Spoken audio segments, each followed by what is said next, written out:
Good evening, everyone. Welcome to tonight's events. My name is Kevin Featherstone, and I'm the current director of the Hellenic Observatory here at the school. Tonight's public event is part of the program for the Hellenic Observatory, and we're very pleased to welcome our speaker this evening, Stefanos Kasselakis, the leader of the opposition and the leader of SYRIZA in Greece. Over the last 30 years, I would like to highlight, here at the LSE, we've hosted practically every Prime Minister, every leader of the opposition, every Minister of Finance, almost every Minister of Foreign Affairs. So we didn't want to miss the opportunity of inviting Stefanos Kasselakis to speak to us here this evening. Now, for a number of you who know about Greek politics, and for others as well, you may think the story of our speaker here tonight is rather like an intriguing Hollywood movie. We're coming up to the Oscars, and I think this story would appeal to many people. A young Greek living in America with practically no previous political experience stands in an open contest for leadership of the party and wins. The young, handsome newcomer, where's he? Defeats long-term party stalwarts for the leadership. In his professional career, he's worked for Goldman Sachs as a commodities trader. Yet he leads a political party which, in its past, has had neo-Marxist roots, at least in part. And he's the first openly gay party leader in Greece. And we're delighted that his partner, Tyler Macbeth, is with us here this evening. I think he deserves a round of applause.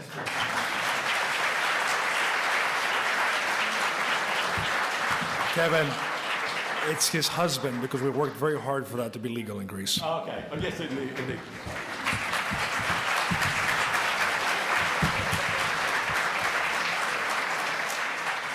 You're about 10 seconds ahead of me, because I was going to invite you to applaud the decision of the Greek Parliament last Thursday in legalizing same-sex marriage in Greece. Applause, please.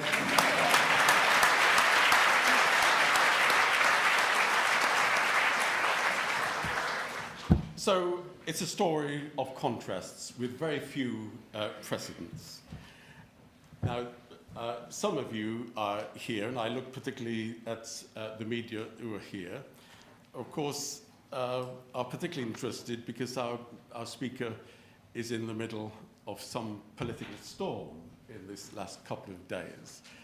And so we're delighted that he has maintained the commitment to come and speak to us here at the LSE. Many of you then, and certainly for a foreign audience, are very keen to learn more about him, about his political beliefs, political experience, political identity. But we're also going to be addressing, at least indirectly, a much bigger political question. How does a party of the centre-left or left, I'm not prejudging anything at the moment, how does a political party that has faced two rather major election defeats adapt, change its strategy in order to win power?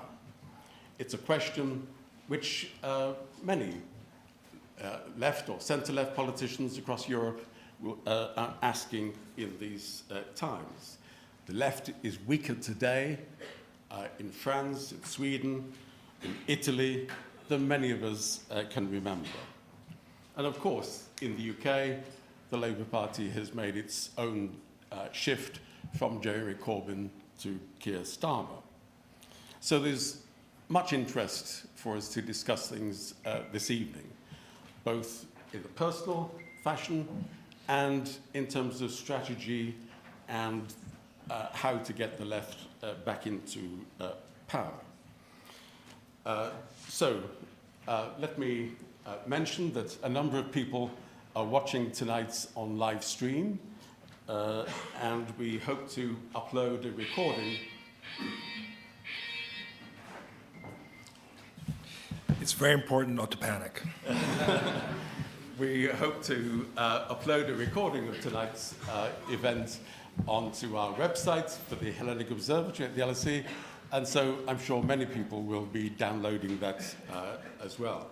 So people are watching with the online live stream, but they're also watching on YouTube as well. Can I suggest that if you wish to comment using social media, X, previously known as Twitter, then please we suggest you use the hashtag LSE Greece. There's nothing too original about that. And as we heard before, can I ask you to put your mobile phones to silent so we don't have interruptions in that fashion. The format for this evening is that in a moment I'm going to be in conversation with Stefanos Kasselakis, and then later we'll allow plenty of time for you, the audience, to ask questions. If you are watching online, you can send us questions using the relevant icon on your screen, and I'm being given some iPad so that I can then relay those questions to our speaker. So, good job with the product placement for Apple. So, without further ado, can I please ask you to give a welcome to our speaker this evening, Stefanos Kasselakis.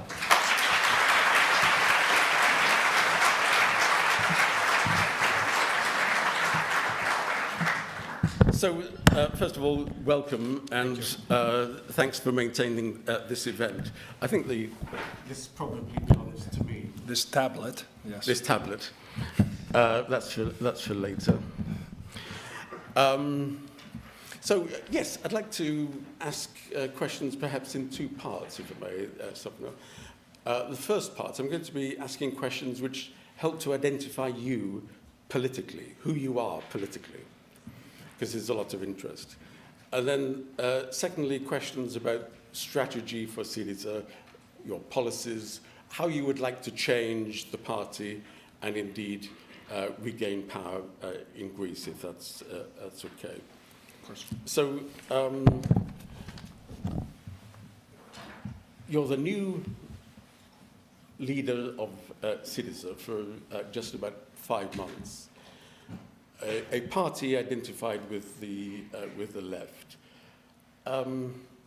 When did you first become a leftist? I've been, can you hear me all right, or should I be closer? I think we're okay. We do that.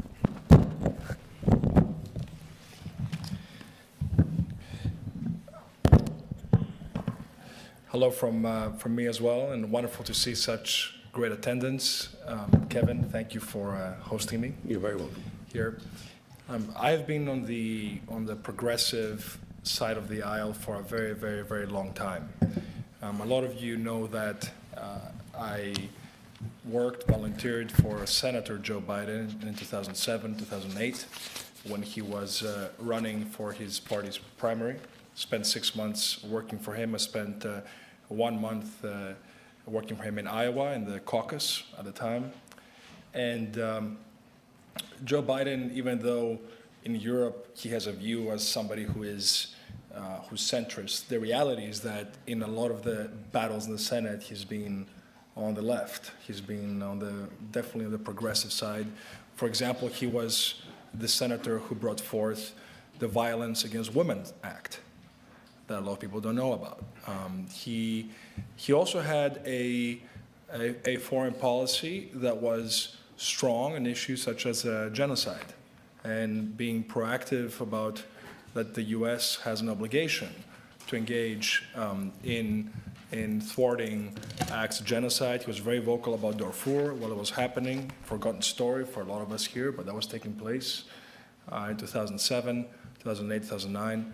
So that type of politics, which is strongly progressive when it comes to all issues of human rights, of inclusion, of economic justice, social justice, I think is something that I espouse, I've always espoused. I have made no secret of my belief that we need to have open markets. And I understand it's a departure from some of the rhetoric that exists in the philosophy and the history of the left. But open markets does not mean unregulated markets. It does not mean lack of collective bargaining rights. Okay. Which, if anything, we need to have, and Greece has completely departed from that tradition, and we'll talk more about the numbers. Yeah. But another thing that expresses me correctly, I think, or accurately, is strong national defense. Right? I believe in realpolitik and not in a pacifist reality. Okay. We'll come on to foreign policy perhaps later, but you describe yourself as a progressive with much experience with Biden and the Democratic Party in the United States. Would you describe yourself as a socialist? A neo-socialist, perhaps, yes. A socialist that understands today's environment and tries to achieve social goals. You know, I had a dispute, let's say, early on in my party because I said there's no reason to demonize the word capital. And in Greece, capital with a capital C, no pun intended, means the owners of equity capital against the laborers, which I fully understand have divergent incentives in a lot of things. But then there's also capital with a lowercase c, which is simply, in my view, a mathematical equation for the cost of a good and how that gets distributed in society equitably. And from that standpoint, for me, the most sacred capital is the taxpayer capital and what we do with that. Okay, but if you're meeting progressive politicians across Europe, do you say, hello, I'm Stefanos Kasselakis, I'm a socialist? I call myself progressive. That's the adjective that describes me best. You're here at the LSE with a radical history. Many of the students, some of the staff at the LSE in the past have thought about being progressive in relation to being Marxist. For people of my generation, we read things by Karl Marx and we discussed things by Karl Marx. Is that something that you did in your youth? Have you read writings of Karl Marx? I have read writings of Karl Marx. I've also attended the Wharton School of Finance, and there's a whole different set of theory that they espouse over there. In the end of the day, and allow me to say that humbly, we all need to have a theoretical, a philosophical context to our policy making. There's no doubt about it. But at the end of the day, you have to inspire people to be engaged in politics, especially in a country that 52% of the people abstained in the last election, I believe, and to explain things in layman's terms to them. The most Marxist thing I can imagine is to say that 1 ounce of action is worth 1 ton of theory. And so I am all in favor of having a philosophical underpinning of what we do, but we also need to be able to articulate simple policies for social justice, for growth, for inclusion to people in a way that makes them feel part of politics. SYRIZA grew from 3% to 35% in 2015, not because 32% of the country studied Karl Marx. Yes. It grew from 3% to 35% because people wanted an anti-systemic exit ramp from 5 years of austerity that led the country's coffers with a grand total of €0 and a third memorandum of austerity around the corner. In what ways are you anti-systemic? I think my whole life is anti-systemic. The way I was elected to party leadership, I started a shipping company at the age of 30, raising equity capital from publicly traded investor in the US, when everybody in my industry, in that industry, was mocking my attempt as a young guy with not from a shipping family to go out and to try to do that. When a situation took place in Greece when I was 14 years old, and my family's, let's say, stability was completely capsized by an unjust situation. There was a corruption ring in the Greek court system, and our life changed dramatically at the time. I decided to find an escape to the US, and I got a full scholarship. I went to Phillips Academy Andover, and that changed my life. So I've never been afraid to go into uncharted territory, right? And then the question is, and actually Obama, we're talking about Biden, Obama had a debate against Hillary Clinton, if you recall, that was about judgment versus experience. And on that one, I take Obama's side. I think judgment is way more important than experience. Experience can influence your judgment. But boy, do I know a lot of old people that have terrible judgment. So that is not to say anything about experience. So I would guess that Obama might be more of a political hero for you than Biden. In his politics, yes. In his policy, I think Biden's administration is more progressive than Obama's administration. And even on the issue of same-sex marriage, Biden was ahead of Obama on that one. And I will also add that on the issue of on student loan forgiveness, that's something that I feel is absolutely the right thing to do. I understand the issues of moral hazard and whatnot around the issue, but at the end of the day, every fiscal policy has some type of deadweight loss. The question is, are you giving relief to people such that they will yield more into the economy, into society at the other end of this? Okay, so I guess if I was an American, I'd have some understanding of who Stefanos Kasselakis is. Within Greece, who would you say is the biggest political influence on you, your political hero? Yeah, I think Andreas Papandreou in 1981 is the model that I look up to. It's because that was somebody who managed to integrate the country at that time. It was after years of division and of the left being persecuted from the right, and Prime Minister Papandreou was able, by the way, he flip-flopped on his EU and NATO stance. Let's not forget that. So I'm not espousing that. The SYRIZA history has been way more pro-European than the equivalent PASOK history, and good for SYRIZA for being that way all along.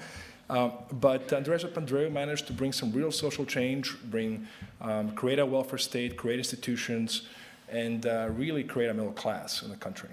And so I think that model is the model that we need to implement now. We have 10 years of austerity with a governance under Alexis Tsipras that was one of the most capable governments in a very long time in Greece, that took a country from literally €0 in its coffers, took it to this massive cash cushion of 37 billion euro, and taking it out of the austerity measures, out of the troika, and also, and we need to give Alexis credit for that, creating the best debt relief negotiation outcome in probably the history of any type of country under duress. So. But Andreas Papandreou came to power as the leader of the Pan-Hellenic socialist movement. And which later on bankrupted the country in part, yes. Okay, but in our conversation... New Democracy way more than PASOK, let's be honest. Yeah, but in our conversation so far, you're not that comfortable. I'm not afraid to be blunt. We need to call a spade, and respect people's intelligence and speak truth to power. Yeah, okay. Right? But in the conversation so far, you don't seem to be tremendously comfortable with the term socialist. I'm talking about today's terms. I mean, Andreas Papandreou himself in the mid-90s had said to people in his party how, my God, these new European leaders are a huge departure of the socialists of the 80s. that the third way, the whole paradigm Yes. had shifted, Yes. right? And now we're at the other end of this, where we've changed from an economy of wages to an economy of dividends. And that's why people are working and working and working, and there's nothing left in the bank at the end of the month. Young people can never buy a house the way the situation, the economy works right now. And that's why there's this type of social frustration that exists. And so if a socialist means somebody who wants societal equity, then yes, I'm a socialist. But what does it mean? Tell me, who is not a socialist by that definition? Somebody who wants only trickle-down economics? Is that somebody who is? Yes. Well, then I'm a socialist. Unfortunately, most governments in the UK would just be described as not socialist. But Well, I think they're going to get their answer soon enough. okay, very good. Just before we leave the United States, of course, there's been some coverage about your political career and political activity in the US. As you say, you worked for Biden in the Iowa states, etc. There were reports which you vehemently rejected of you being registered as a Republican voter. You were never a Republican registered voter. I have no idea how any paperwork with my name was registered in that party. I don't know if some person, like, in the US, they give you some forms or an election time, and I have no idea how my name got entangled in that. I have never voted for the Republican Party. I completely despise, now I'm not going to be diplomatic, I completely despise Donald Trump's administration and his style. I have been with the Democratic Party since I was young, in high school. I was absolutely for John Kerry and not for George W. Bush back in 2004. And I've literally worked and donated to the Democratic Party many a time. So Wikipedia, please change the fact that I belong to the Republican Party. Okay. That paperwork is faulty. Okay, thank you. I think that's quite definitive. Your phone is not on silent. My phone is not on silence. This is what we say, But preaching to the choir. I can tell you that someone is at my front door at the moment.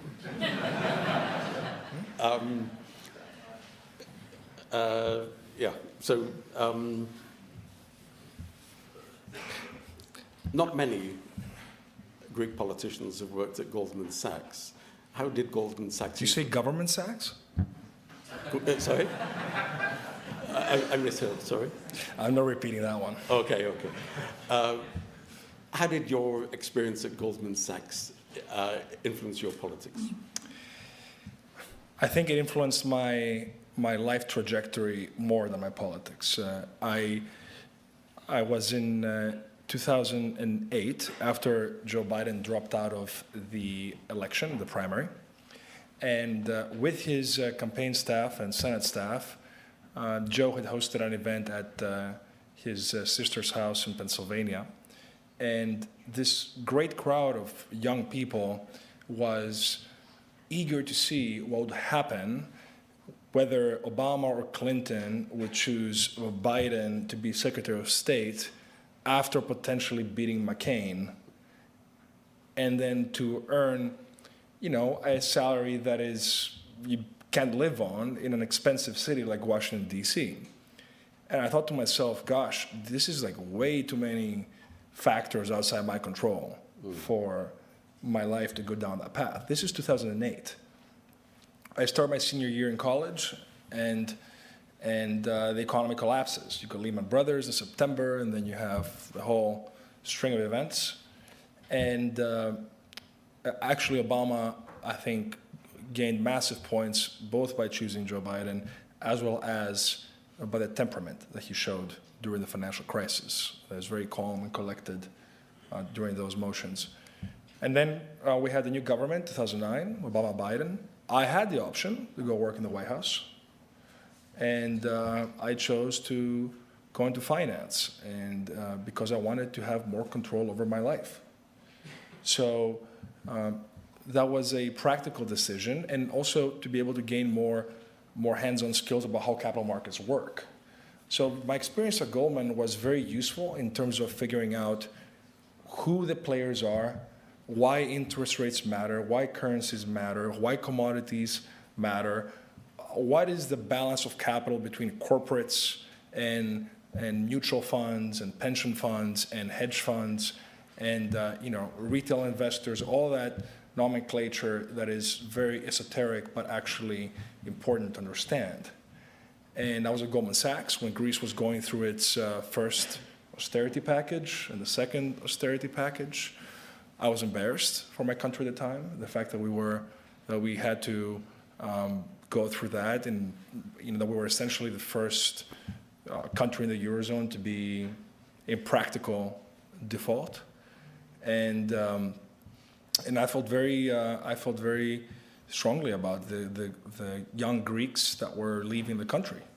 That's why I started a website at the time called CV from Greece that was advising young Greeks that had already left on their CVs and their cover letters, so that they would have a better chance to get a job, to get into a uni in other parts of Europe or overseas, because I thought we needed to give to our best solidarity for those people, such that when the country would stabilize, they could come back with some quality experience. Okay, perhaps we could... But that, Kevin, is socialist doing that. Yes, okay? It is. And that's socialist in action. Okay. And the thing that I learned from Goldman was that I do not want to be part of a business that is solely focused on capital or money, but I wanted to be part of a business that is focused on product. Okay. On an actual product you can produce and deliver, create a brand, and not be dependent on someone else for the rest of your life, for your career. Okay. Explain to an international audience then what led you to stand in the election for SYRIZA as leader. I wasn't intending on standing for any election within SYRIZA. I was in the party's state ballot, which is, for those of you that are not familiar with it, represents 5% of seats in the Greek parliament. It's like the Senate equivalent, where parties appoint people based on a ranked list. And so I was number 9 out of 15 on SYRIZA's list, which meant that I was solely on an honorary spot. And essentially a volunteer to support the thesis that SYRIZA could be a good governing party for the country. Can I just ask, who invited you to stand in that election? My predecessor. Right, okay. Yeah. So Alexis Tsipras invited me to... And then Alexis Tsipras encouraged you to stand as party leader? No, he did not. Did anyone close to Alexis Tsipras encourage you to stand as party leader? No, they did not. Okay. So, but he did not discourage me either. So he was very neutral in the whole process, to his credit. In the sense of being silent. Oh, and also practically, I wanted on my own merit. Yeah. And it was very important for me to win this thing without someone else, hand-holding me. It's my fight to win, right? And so I don't need anybody to goad me to carry me around. I'm A-okay, the way it is.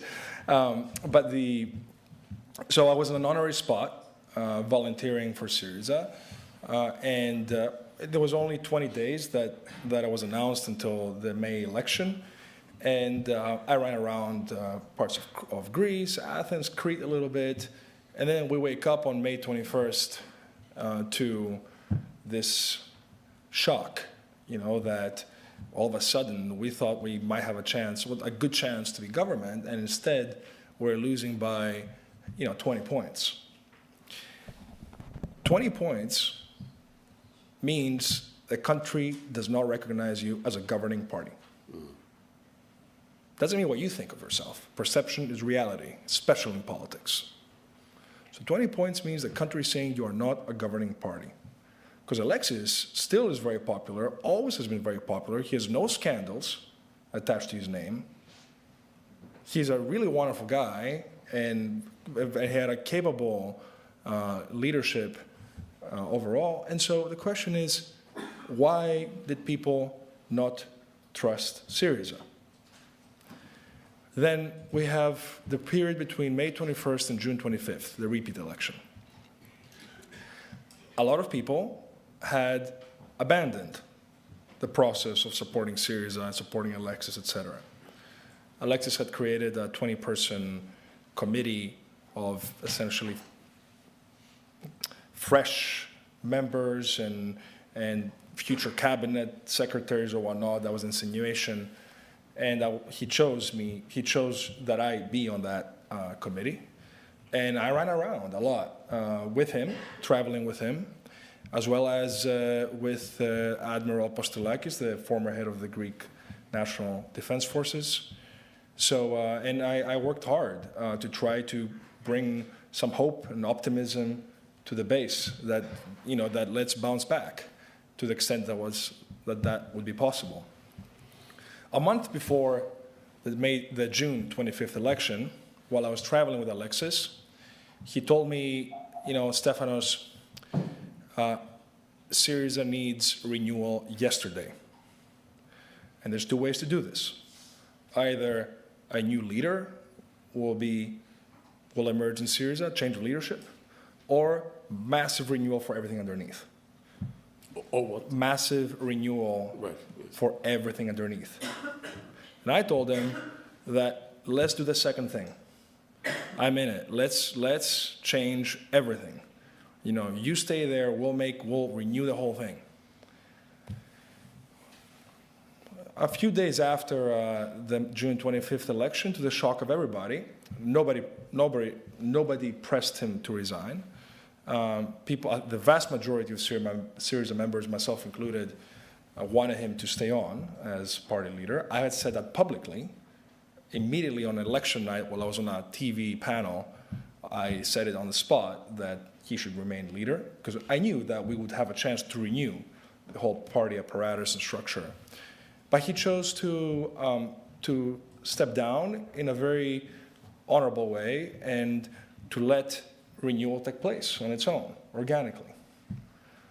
The party should have gone down a path of having a philosophical introspection about, do we want to be a governing left, a modern left, for progressive governance per the title? Do we want to be, or do we want to be a pure traditional left, as we say, for there will be a protest party? What exactly do we think on a series of issues? And then the party should have had a different conference to redo its infrastructure to get ready for the future. Hold on. None of that took place. None of that took place. The party apparatus decided to go straight to a presidential election. And between early July and late August, when I announced, for 6 weeks, nobody, and I defeated 4 former ministers, cabinet secretaries. Right? I had zero political experience there. All 4 of them were former ministers of the Greek government. None of them was saying anything substantial. It was about structures and rules, internal party rules. It's like, what are you going to do? And I put a platform of ideas that was general guidelines, but also specific, such as canceling out all MP immunities and benefits, such as immunity against criminal persecution, changing the mandatory military service, reforming that, and a whole list of things, which were about open markets, but also labor rights and a very strong national defense. And that gained a lot of traction. And then that created a movement that I run. And then I won 21 days later. So. Okay. And one of the distinctive things in the leadership election was that you were using social media a lot. It was you. What else could I use? Okay, but you were talking directly to voters, to SYRIZA voters, etc.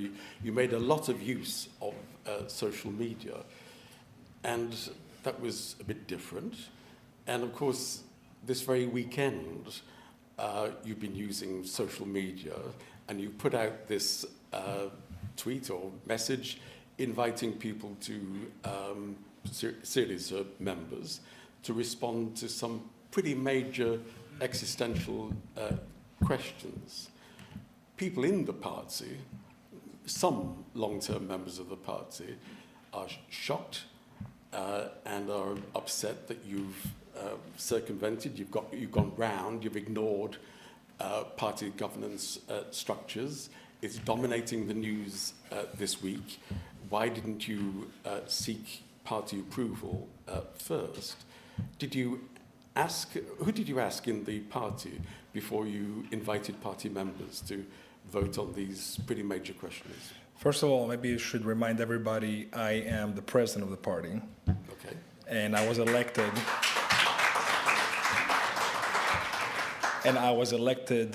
By 150,000 people who voted in the process. I have by far the most accurate and recent stamp of approval from the party base. I was elected with a clear message that I will give voice to all party members to make this a party for the members. That was my message from the very beginning. Both the party media, we have two outlets in the party, a newspaper and a radio, as well as all established national media, was vehemently against me during my primary election. Zero support. All the party apparatus was against me, except some people. Yes, there were some people, but the apparatus was not.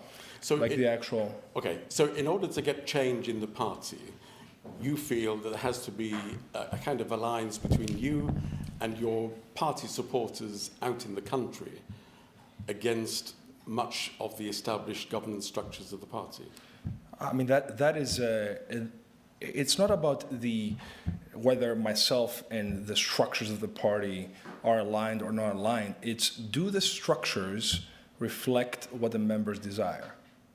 And that's what I asked the members to opine on. And believe me, there's been thousands of responses in a very short amount of time, with a lot of very compelling content, a lot of very useful content. And in any case, a party that frankly thinks that we're going to be government and then loses with 2.3 times the score between New Democracy and SYRIZA, the first thing that you should be doing is listening to its members. How can a party be afraid to listen to its members and expect to govern in the future? You're listening to your members, the people that have literally pounded the pavement, knocked on doors, handed flyers out. Let's talk to them. And allow me to conclude the point.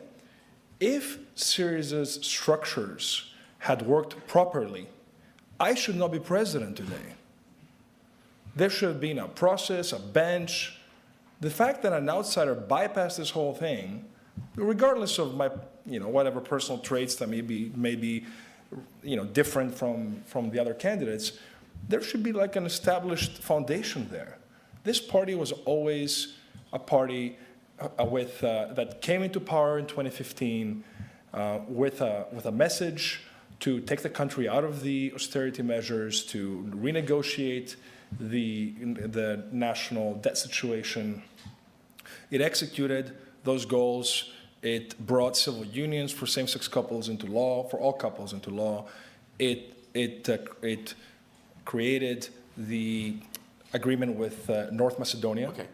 I take the point that you have a large base of the party last year in your support. And the party has grown since, significantly. Okay. Why the rush?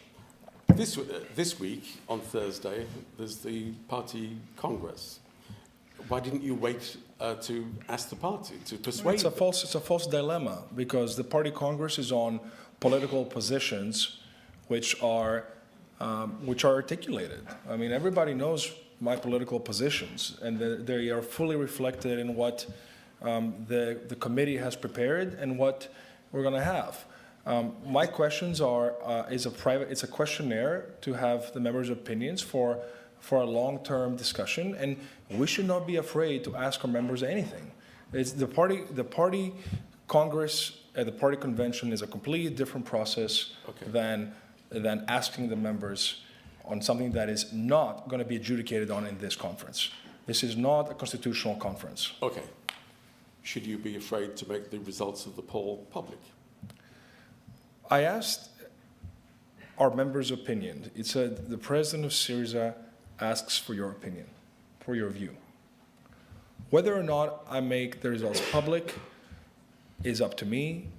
I have no intention of making them public. Why not? Because I'm asking for their opinion. My recommendation is going to be based on the views in our party conference this coming weekend. It's going to be based on the results of this questionnaire.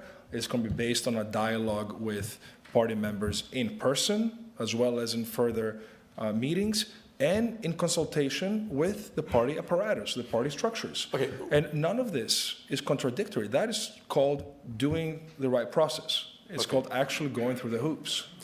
Let's assume that the party poll supports the positions that you're asking, and I should explain the questions being asked. You're very eager to find out about this party poll. Absolutely. Well, there's one or two journalists who are interested as well. I sense a quid pro quo over here. Some of the questions are pretty basic.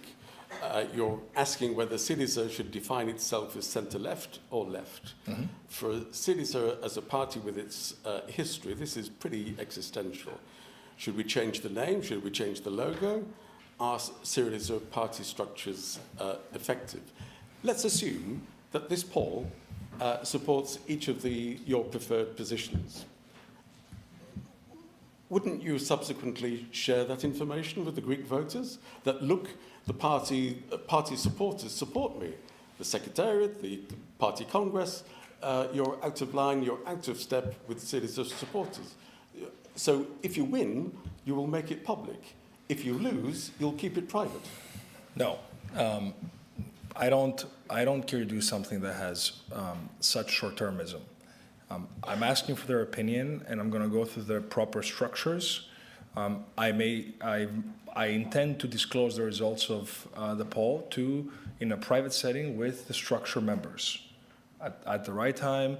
After consulting with them. You'll share it with the political secretary. With the political secretary, absolutely. You assume it won't leak.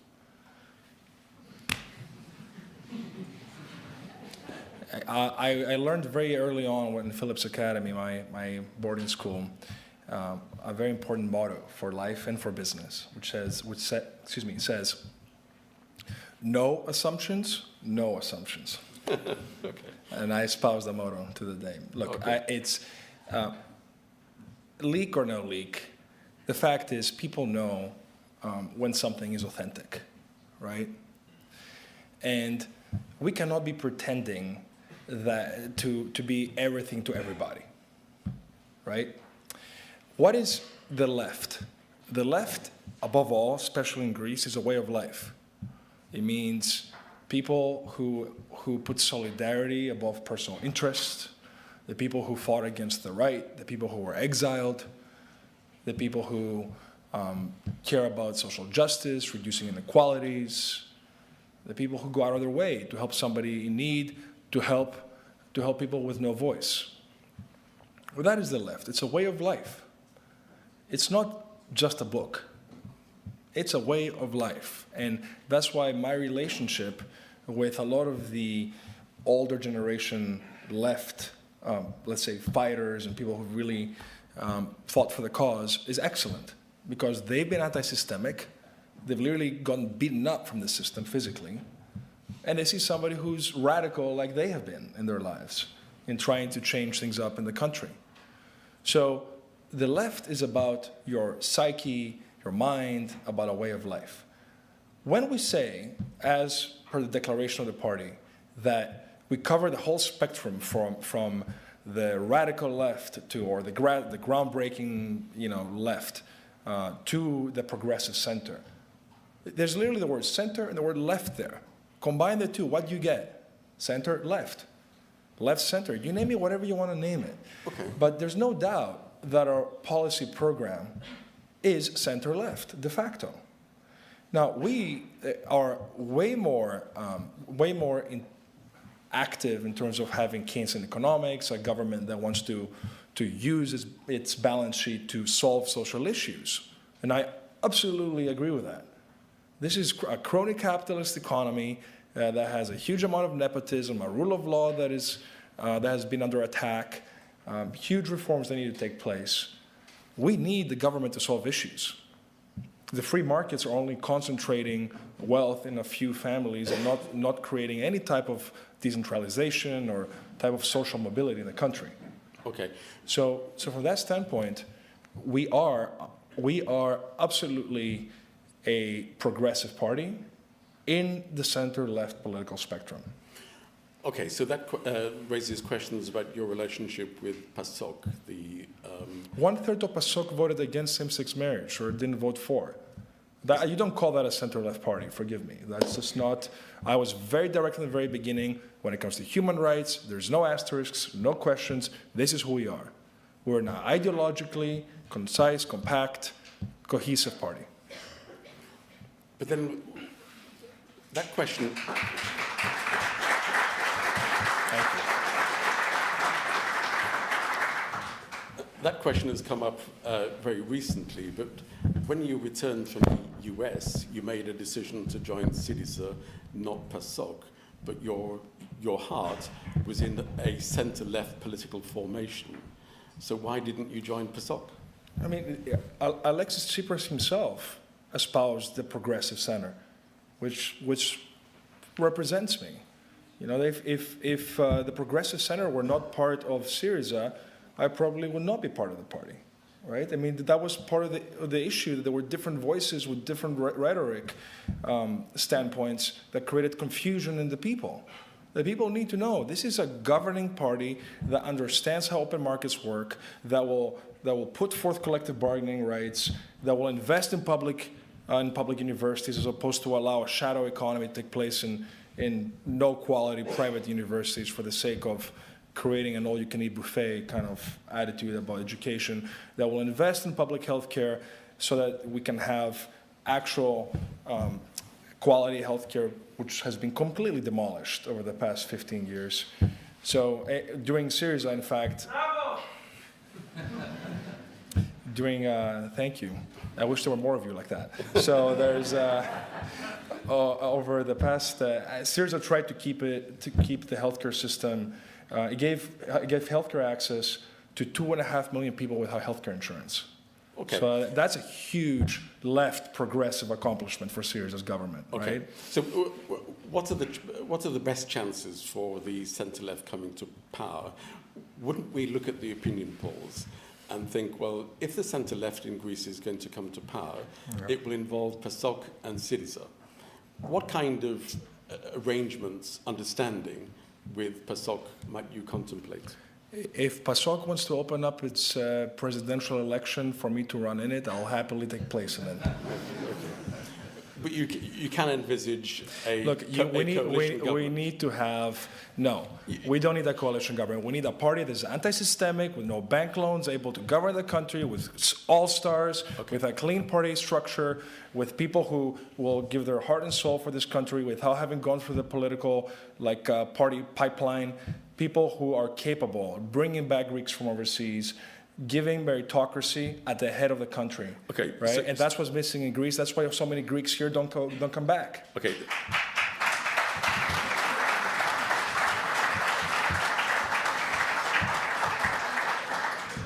So for all of those reasons, there are no circumstances in which you'd have a coalition with PASOK in government. We do not need a coalition with any party. What we need is to open up SYRIZA to all progressive people with a party structure that allows them to be equal in the party structure. This is what a party of the members means. It means you let people come up in the grassroots way. I do not believe PASOK is capable of doing that, as it is right now. And we all, by the way, we need a leader who is able to represent the country well overseas. And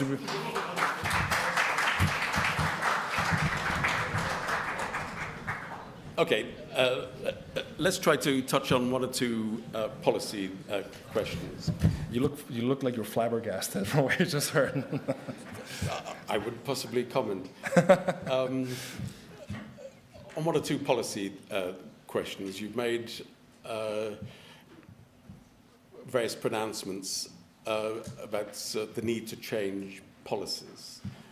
A party in your position would think of the need for new policies and the need to ditch some policies.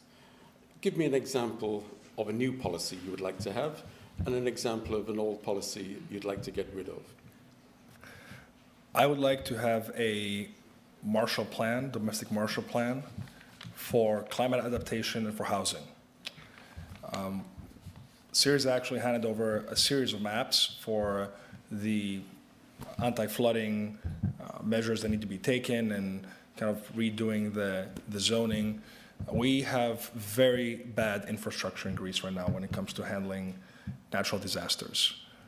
We saw that in Thessaly, a region that I have visited many a time, where 500 million euro was wasted, never went to any of the anti-flooding works that were supposed to have taken place.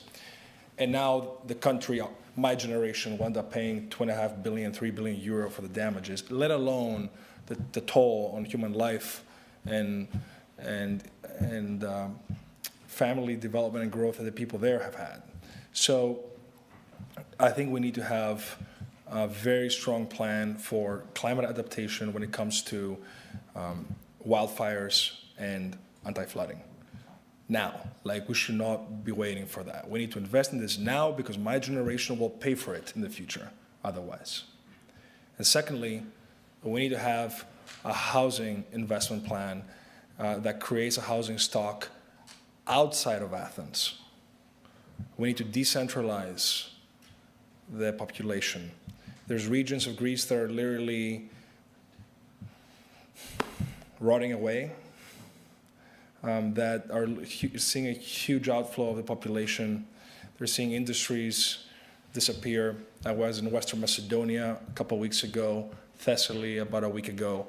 We need to create hubs where people can go there, and between housing incentives, the public universities, research hubs, and digital nomads, and tourism, not just beaches, but we need to have all year-round tourism, including in industries such as, by the way, vineyards. There's no five-star resort, give you an example, in vineyards in Greece. We could have our own Napa Valley. Now, we don't have that. And by the way, unlike Napa Valley, we have ancient theaters to complement that all over the country.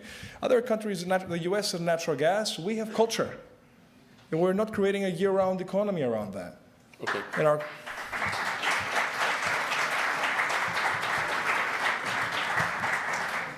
Give me an example of a policy that you think is I already told you one. MP immunities need to go now. Now. Like, we cannot have people killing people in trains and going with impunity. There's a politician, there was a politician in charge of the control systems that were never put in place for the Tempe train crime. Okay. And no politician will get punished for this. Okay. That is despicable. That is not a country that is a modern European country. Okay.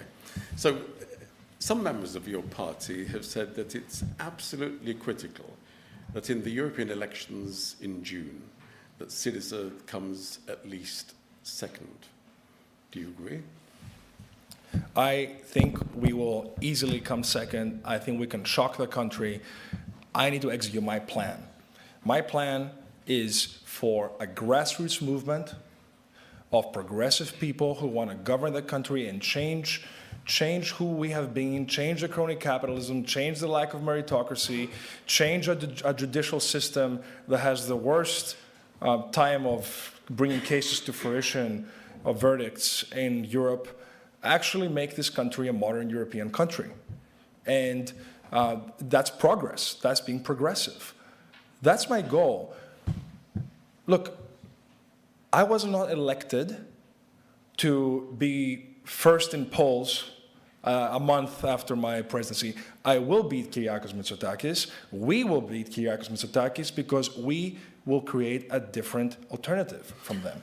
We are on the right side of history in terms of our beliefs when it comes to human rights, social justice, the environment, the rule of law, and a strong national defense, and not participating in US adventures overseas with our military equipment. Okay. We should have our military equipment stay in Greek hands on Greek territory. I strongly believe in that. Okay.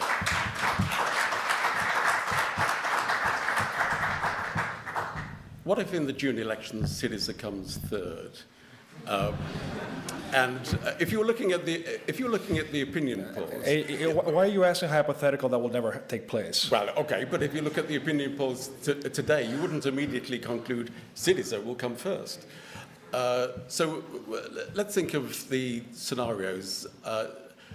When have opinion No. polls governed a country? Okay. Well, you're asking party members in an opinion poll at the moment. They help in governing. They are instructive in their snapshot, but leadership governs a country. Okay. And so my job is to bring forth 40 people in a primary that for the first time in the country is taking place in a grassroots way, from the bottom up. Okay. I am not going to be deciding who's going to be on the list of 40 people who will be representing SYRIZA in the upcoming European Parliament election. Our base will be deciding it. Anybody can become a candidate for European Parliament without having a clique in the president's office, without having a connection, any type of acquaintance. Okay. And that is a huge innovation that, frankly, is way more important than your poll question. The fact that sometimes in society something changes. Okay. And for once, everybody has a chance to be in politics without having to sell himself or herself to any type of quid pro quo. What I'm coming to is evidence of success, evidence of failure. In the Greek media and in SYRIZA itself, you have tremendous criticism from some quarters. Tomorrow evening in Athens, there's a conference entitled After Kasselakis, Who? I don't think that's true. Well, we could show you the evidence because it's been attended by some existing SYRIZA members of parliament. That was fake news. It's not going to take place. No. Okay. So there was a meeting, but thank you for the opportunity to talk about this. There was a meeting of against Mitsotakis who that took place last week. That, of course, you know, when I see my name on the poster, I have to throw up, right? Okay. It still begs the question, though, that there are a number of people who are emphasizing it's critically important for SYRIZA to continue to be the major party of the opposition. What evidence would persuade you to say, you know, this has been a mistake? I'm not the leader for SYRIZA. No. Zero evidence. Look, the people I've met from the party base out in society are amazing people. They're disappointed from the system. I've told them many a time, I will never betray them. And that is true today, as ever before. I'm giving them the power. This is not a president-centric party. This is a member-centric party. And that is painful at times. But if we're to succeed, if we're not going to be surprised next time that we're 20 points behind when we thought we would win, I think it's time we open our eyes and ears to the environment around us. Okay. Final question from me. Alexis Tsipras is going to speak at your party congress this week. Are you anxious? No, not at all. Why would I be anxious? He's going to support your leadership. I want the leadership perfectly fair and square. He's the one that wanted to bring renewal to SYRIZA. I'm trying to do exactly that. And I've espoused his policies fully. So you would expect him to make a speech of support for your political strategy? Absolutely. Good. Okay, let's open it to questions from the audience. And let me explain that on the screen here, there may be questions coming from the online audience as well. Can we start with the gentleman here at the very end in the blue jumper? If you could just say who you are and then the question. Can you hear me? We can. Perfect. My name is Victor. I want to ask you, you talked about your dreams of your party and how you want to transform your party. But in the recent vote in the parliament for the gay marriage, you had, I think, 2 MPs of your party abstaining from the vote. So my question is that part of your dream party? And if not, what you are going to do? Thank you for the question. There was only one person who abstained for ideological reasons. The second person who abstained had personal work reasons. He's an expat member of parliament, and he had a professional conflict at the time. He had a statement on that. I will make my announcement of my decision at the right time. I think we have waited for decades for this bill to pass. I think we can wait a few more days for that to come to fruition. But the important thing is that the lives of people are better today. We shouldn't lose the eye from the ball, right? We should keep our eye on the ball. The eye on the ball means the country is better off because SYRIZA made this happen. Without SYRIZA's votes, this would not be law today. Okay, thanks. And we have a question here. It's a microphone. Yes, thank you. My name is Evdoxia Limperi from MERT, the Greek public broadcaster.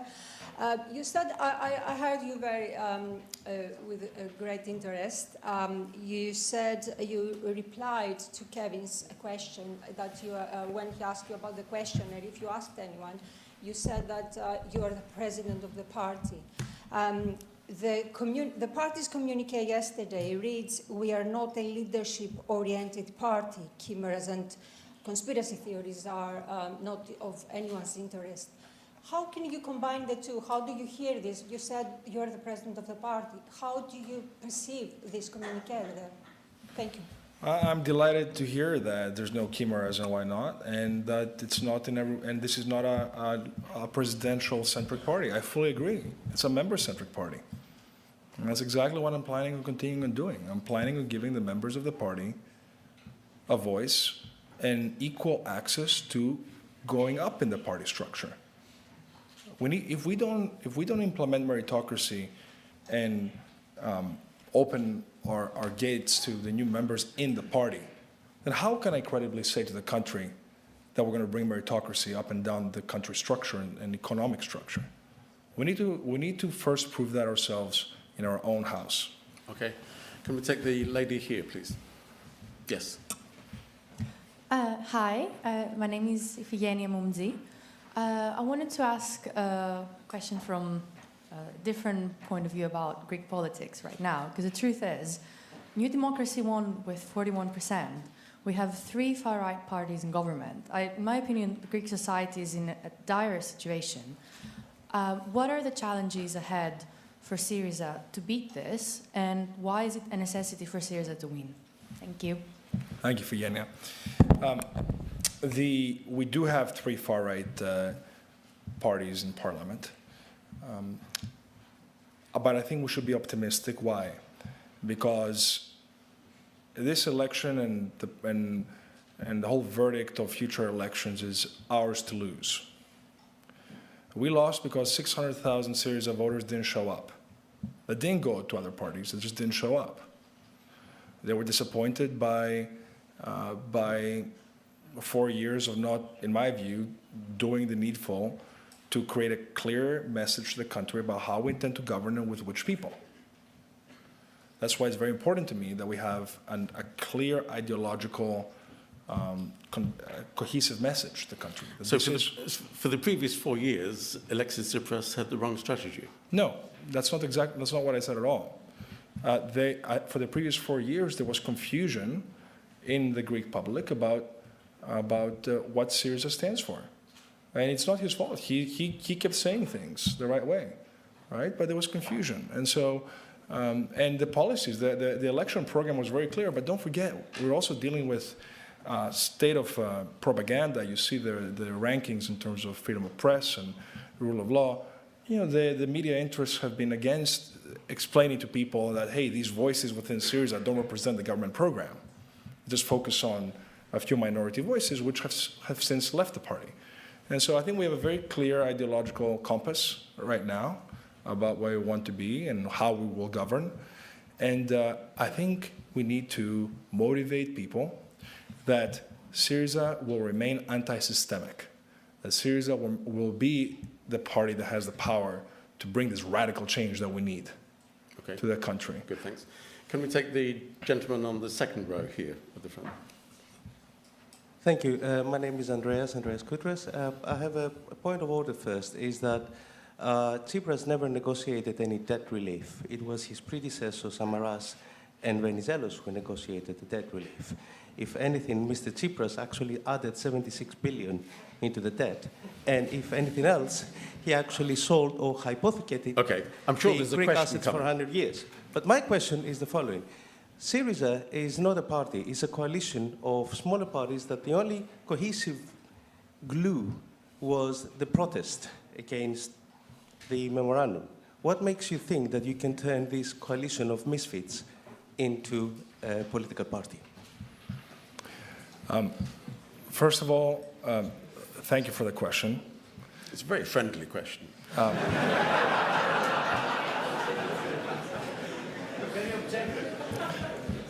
There's many a Greek news outlet you could work for. I disagree with both the premise and the characterizations.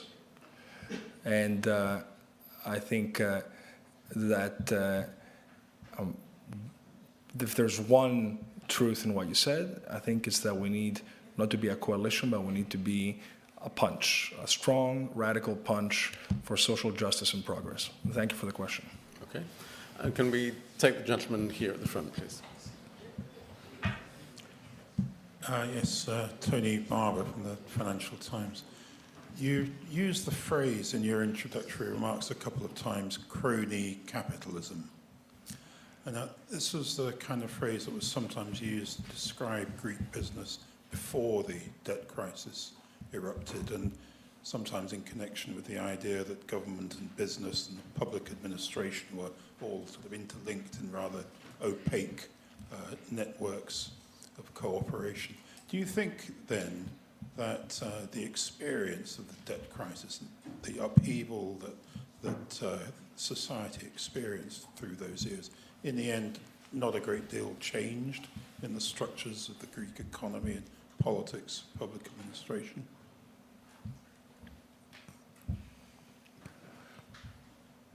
We are at the other end of 10 plus years of austerity and 2 years of COVID restraint, physical, economic restraint.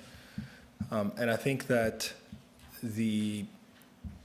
we are not yet done in the process of bringing forth the right reforms. I can give you a lot of evidence of why crony capitalism exists today. The biggest of it all is the fact that there's been minimal reform in the country's judicial system. It's the bane of every entrepreneur's existence. There's been minimal reform in the country's tax code. It changes every 3 months. It's convoluted in terms of different sources of income and whatnot. And there's this absurd thing, in my view, which is the advanced deposit or prepayment of the following year's income tax, which by itself is like a self-fulfilling prophecy for tax evasion. So I want to do away with this prepayment of income tax. I want to simplify the tax code so there's very clear there's only one source of income that's taxed at a progressive scale, and create a tax code that is stable for 10 years to bring investment in the country. Investment as part of GDP has been grossly lacking, the government estimates, literally half of what the government has been estimating, which again shows the fact that there's not enough trust from foreign investors outside of tourism and real estate to invest in the country. And so I think we have a long way to go on that. I am absolutely in favor of inclusive growth and open markets and bringing foreign investment in, but we also need to have the right collective bargaining rights, especially with AI around the corner, artificial intelligence. We have a situation where the purchasing power of the Greek population is number 24 out of 27 in the European Union. We've had this huge wave of internal devaluation since the financial crisis, since our issues. I think it's time that the government step in and actually reform its internal its internal government transparency and the judicial system and the tax code, and give the right incentives for people to, with a public healthcare system, for people to take private initiative. And because right now you're afraid that something bad's going to happen to you and you're going to be stuck for a very long time. How can you have small-scale entrepreneurship in a banking sector, by the way, that doesn't give credit to a lot of small entrepreneurs or startups? There's minimal credit from banks, while the Greek banks are some of the most profitable in the whole of the Eurozone. With some of the, partially because they charge a huge amount of fees for transactions. I think we need to have some bank regulation urgently when it comes to that one as well. Just building on that.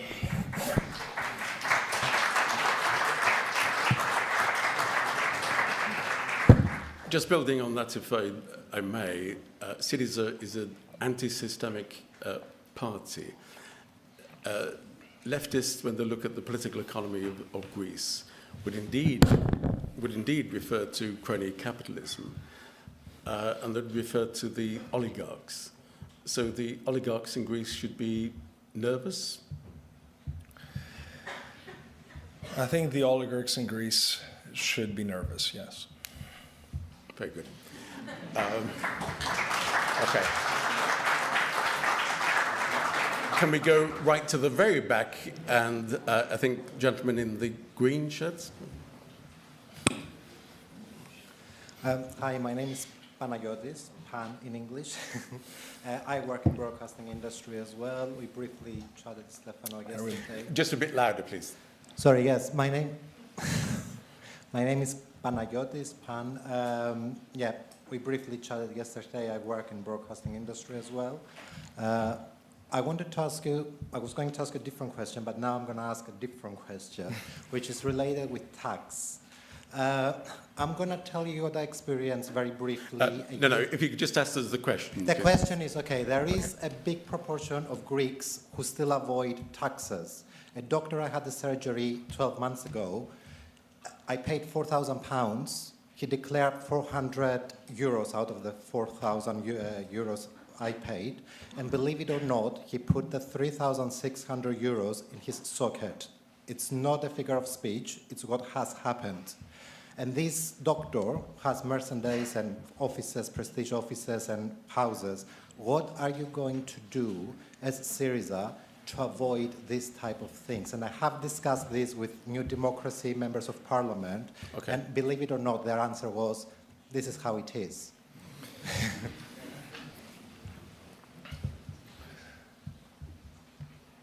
There's some practical issues involved in your question, and then there's the central, let's say, philosophical issue.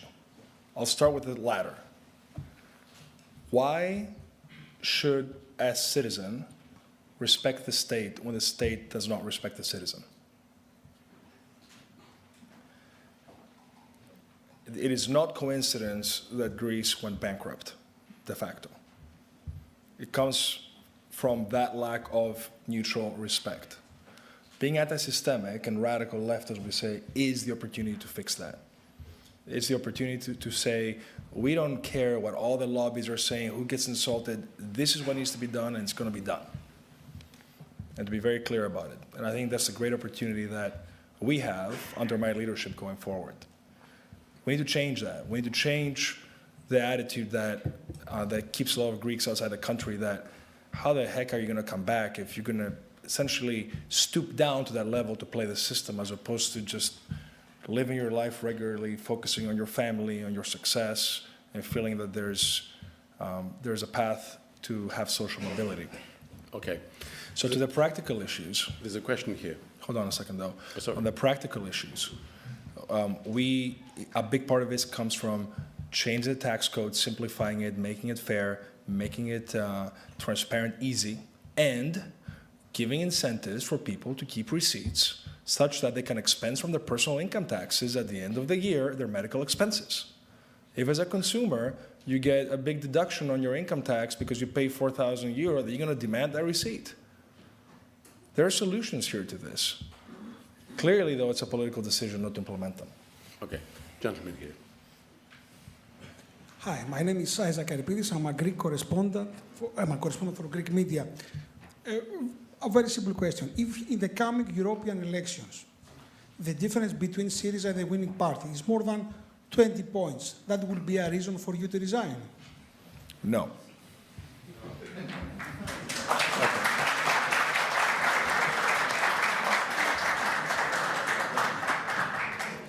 Yeah, can we take the gentleman at the very front, and then we're going to come to the lady just... Hello, my name is Stratos Hatzigiannis.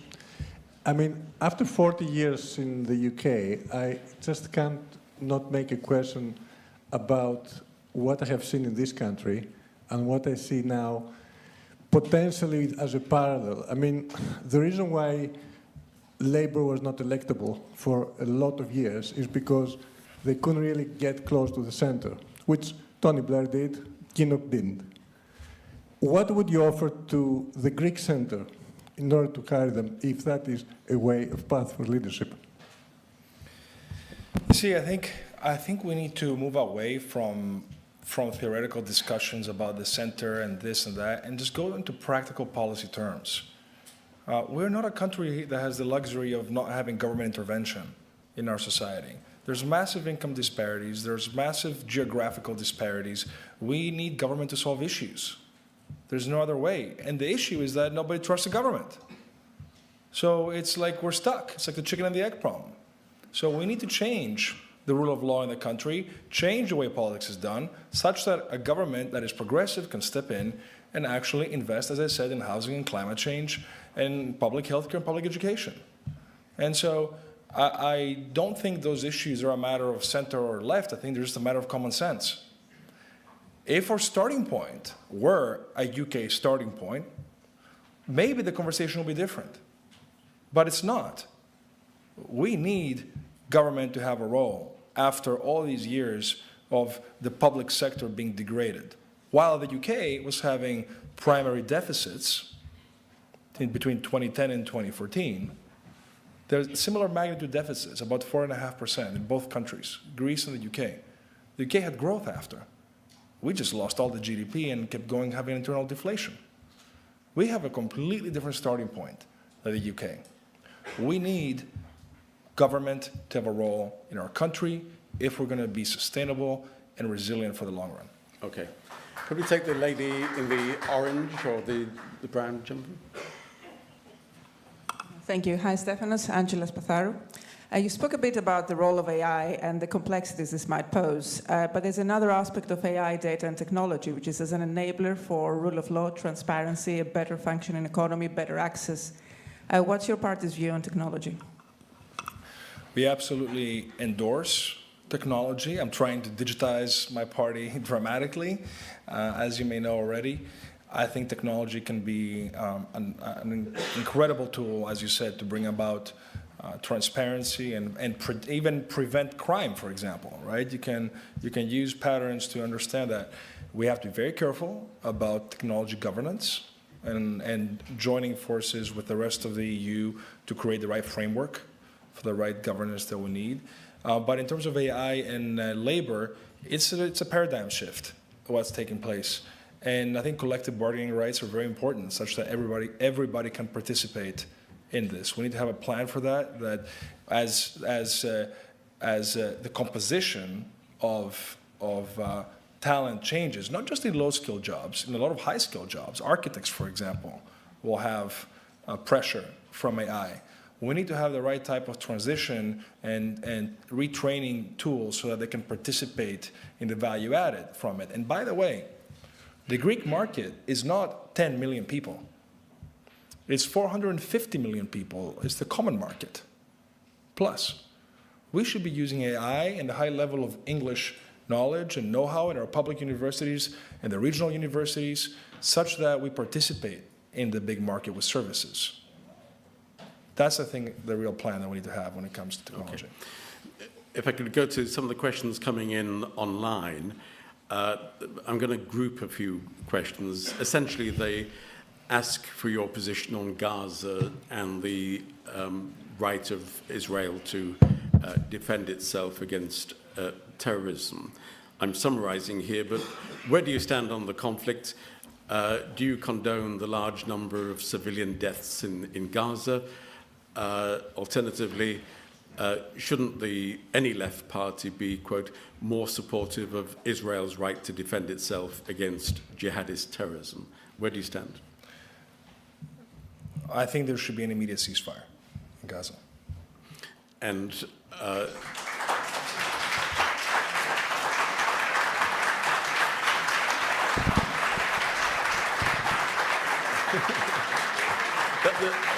that should be... There is okay. a difference. Sorry, just to clarify, that should be immediate and unconditional. It should be immediate. The hostages do not need the to hostages should Hamas should absolutely return the hostages to Israel. And that's a condition of the ceasefire?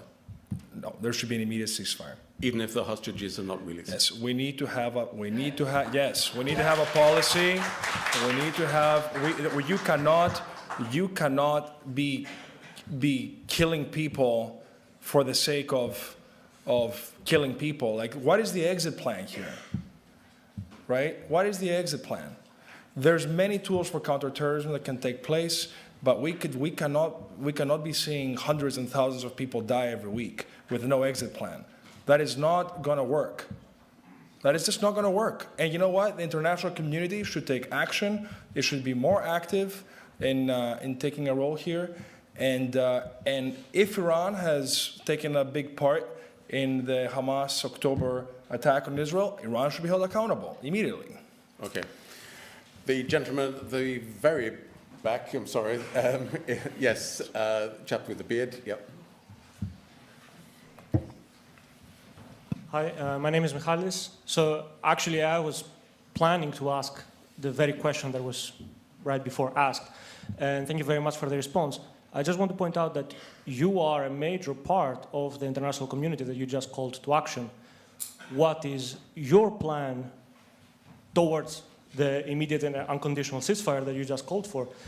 I mean, specifically to anyone who is paying attention, it is becoming of growing importance among the young Greek left that the international relations of the country starts to reflect the morality of a large part of the voters' base. Are you willing to publicly and openly condemn the war crimes committed by the State of Israel right here, right now? What can we expect from you as the opposition leader when it comes to the ever-growing participation of the Greek state to the war crimes committed by the State of Israel? So let me say that there's things that I may think within myself, and there's things that I can say publicly. So from that standpoint, I think that to the extent war crimes are taking place in Palestine, and let me remind everybody here that it was the SYRIZA government that changed the term Palestinian Authority to Palestine in all Greek formal documents.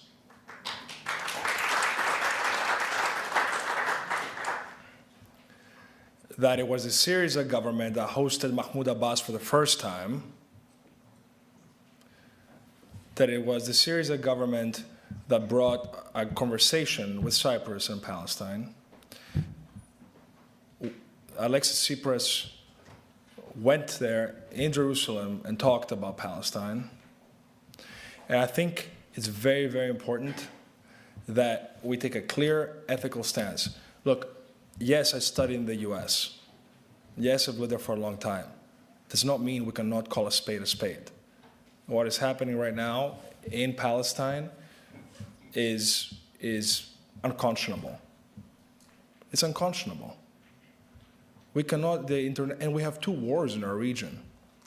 One in Ukraine and one in Gaza, and we're just seeing civilians die. You know, and I think we need to have a clear distinction between counterterrorism as a strategy and massive civilian losses without an exit plan. Okay. That's the practical answer to your question, and allow me to just leave it at that. Could we just go one step further? Is Hamas a terrorist organization? No answer. Sorry? No answer. Don't answer in a Don't answer in a university.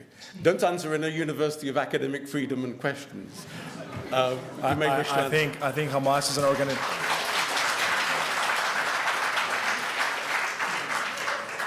I think the actions that Hamas has taken are terrorist actions. Okay, good. Let's. Right. I'm sorry. There's lots of questions. The gentleman just next to you here. Yes. Yeah, hi. My name is Nikias. I'm a farmer in southern Greece. If you take the starting point 1981... Where are you? I don't see you. Oh, there you are. Okay. Yeah, hi. Hi, Stefanos. Hi. I'm a farmer in southern Greece. What do you cultivate? What do you think? Are you asking me if I'm going to be in favor of legalizing it? They have drones. Now they're using drones. In the Yes, I am in favor.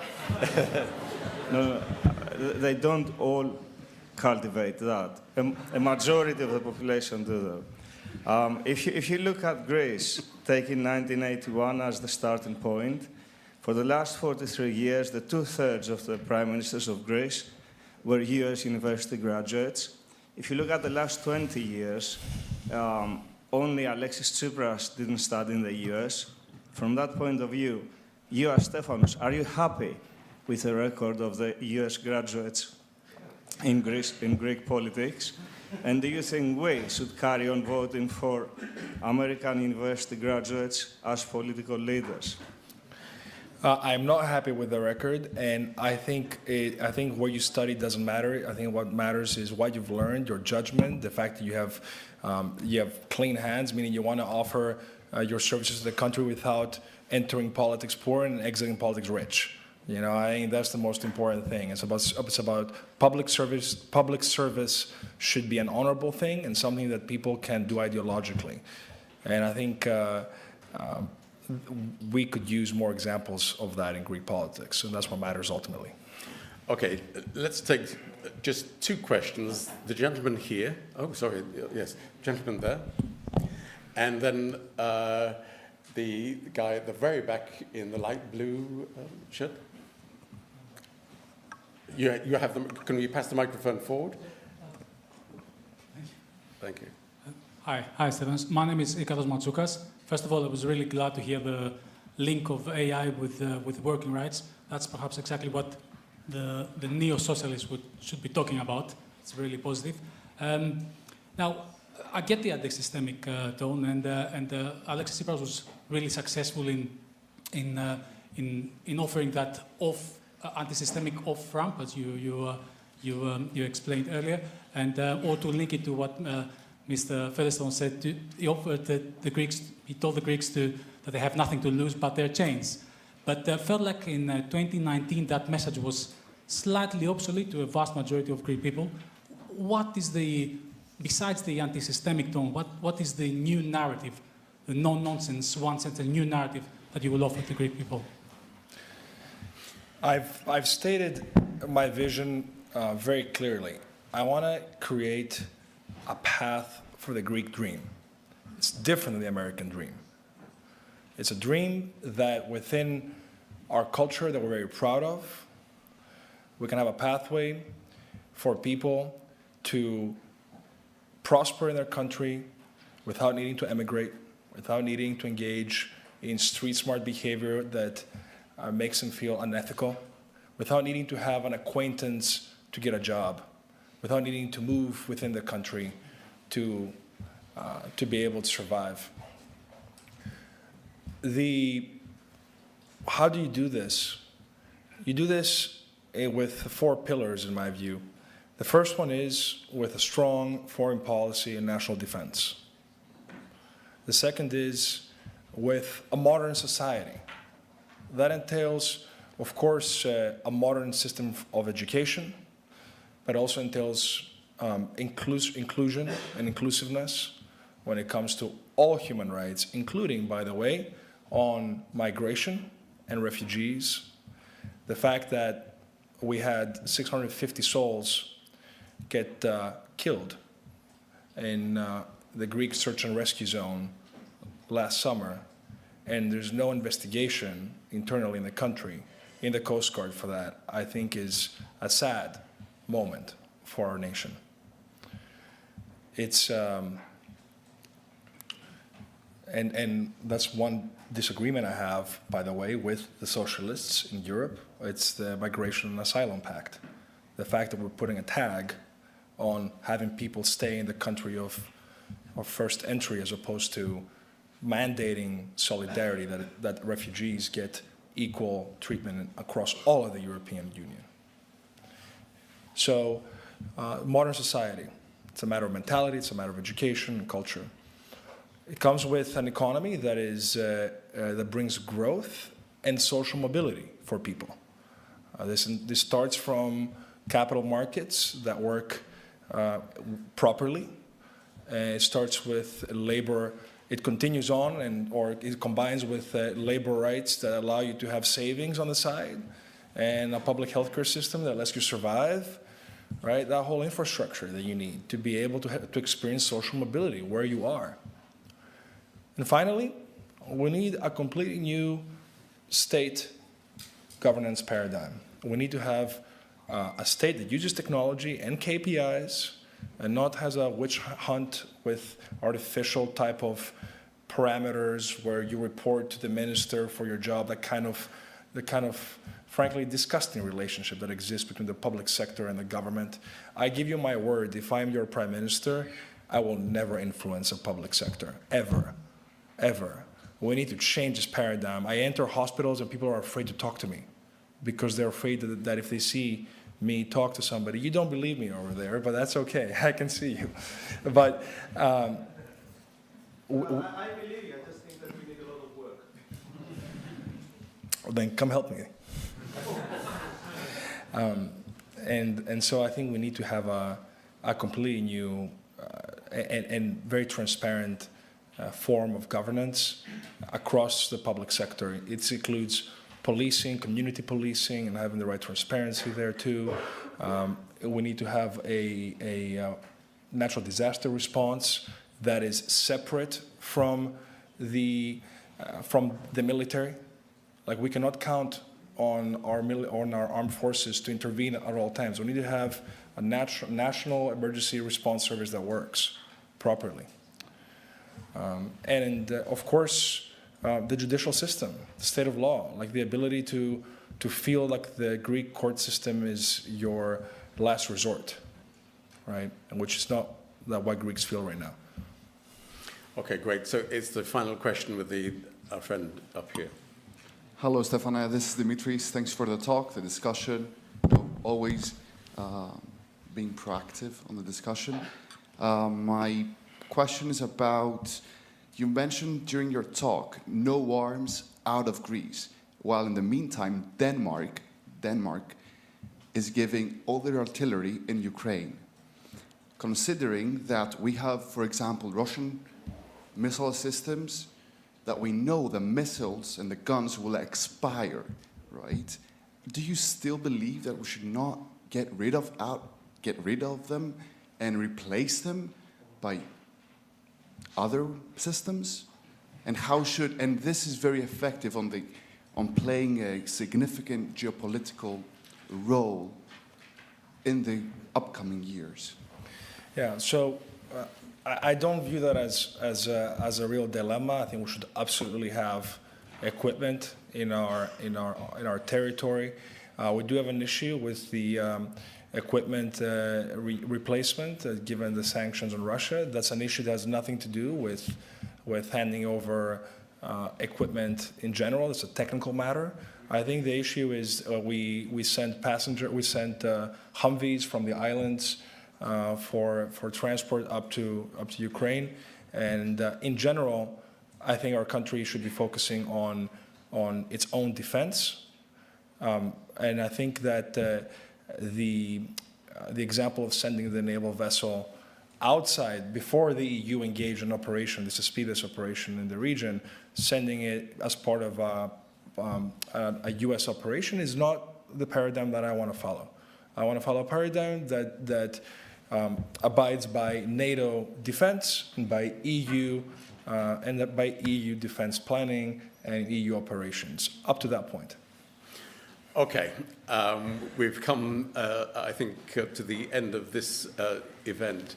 In a moment, I'm going to ask you to join me in thanking Stefanos Kasselakis. Can I just say, though, that for, just over 90 minutes, he's been willing to answer questions on almost anything, and that's highly, we appreciate that very much indeed. We agreed the nature of the conversation before coming here this evening, and he's kept to that. He's been very willing. He's been very willing to answer questions on a whole host of issues. So we thank you for that. As a token of our appreciation, there's a bag next to your chair. Just. But I have a watch there. No, this is mine. Oh, okay. Bloody socialist.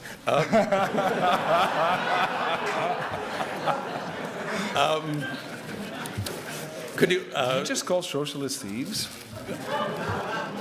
No. But there's also something in the bag as well. Okay, let's open this first. Okay. I note that it's in red, much appreciated. Or fuchsia, whatever this is. Burgundy. Very well packed. Yes. Somebody tells me it's an LSE pen. Let me see. A Waterman Paris. Let's see. Open it. Okay. And it is an LSE pen. An LSE pen. There you go. Also in the bag, if you want to look in the bag as well. There's more. The hat. The hat. So, of course, given your American background, we thought this would be a perfect thing. So, as we finish, can I just mention that you're all invited to continue the conversation with a reception immediately outside the theatre up here for wine and drinks. When you enjoy the wine, please appreciate this is an LSE reception and don't necessarily judge the quality of the wine.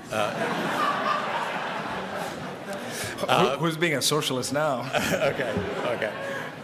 If you could remain in your seats, we'll vacate, and then we'll join you outside the theatre. You should know from my socialist policy, I want all Greeks to be enjoying Chateau Margaux or whatever you want.